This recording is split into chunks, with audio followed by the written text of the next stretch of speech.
वैशाखचा महिना आवडतो तर कोणाला मेघश्रावण आषाढ, परंतु मला स्वतःला मात्र हवाहवासा वाटतो तो हिरवा श्रावण.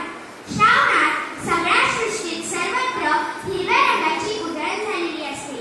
या हिरव्या रंगातही कुठे गर्द हिरवा तर कुठे पोपटी. या सर्व रंगातून चैतन्याचा, सौंदर्याचा साक्षात्कार घडत असतो. चैत्र वैशाख गेल्यावर येते ज्येष्ठ आषाढ. पावसाचा धुवाधार वर्षाव सुरू असतो. वातावरण कुंद आणि ढगाळलेले असते. घराबाहेर पडणेही पुष्कळदा अवघडच होते. अशा वेळी दिलासा लाभतो तो श्रावणात. अशा या सुंदर श्रावण मासेचं वर्णन करताना कवी म्हणतात, हसरा नाचरा जरासा लाजरा सुंदर साजरा श्रावण आला. श्रावणाचे हे चैतन्य मुला माणसात, पशु पक्ष्यात, पाना फुलात सर्वत्र दिसते. शेतात डोलणाऱ्या पिकांच्या दुरावर श्रावणाचे सोनेरी ऊन पडते व तसेच झाडाच्या पानावर पडणारे दवबिंदू त्या सोनेरी किरणाने जणू हिरे मोतीच दिसतात. श्रावणातील पाऊस तर अगदी मन सुखवणारा असतो. कधी रिमझिम तर कधी मुसळधार.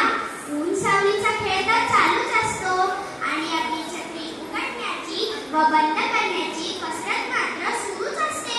मला मात्र छत्री घेऊन पावसात फिरायला फारच आवडतं.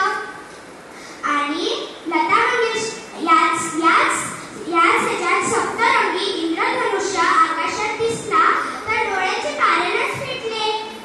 अशा या सुंदर श्रावण मासेचं वर्णन करताना कवी म्हणतात, कवी व गायकांनाही पडतो व लता मंगेशकरांनी गायलेले गीत आता मीही गायला लागते. श्रावणात घन निळा बरसला, श्रावणात घन निळा बरसला, रिमझिम रेशीम धारा. श्रावणात घन निळा बरसला. आणि हो, तो आषाढातील गोडधोड नैवेद्य खायला तुम्हालाही आवडतो ना? धन्यवाद. या स्पर्धेमध्ये तृतीय क्रमांक मिळवलेली आहे आर्या मलावडे.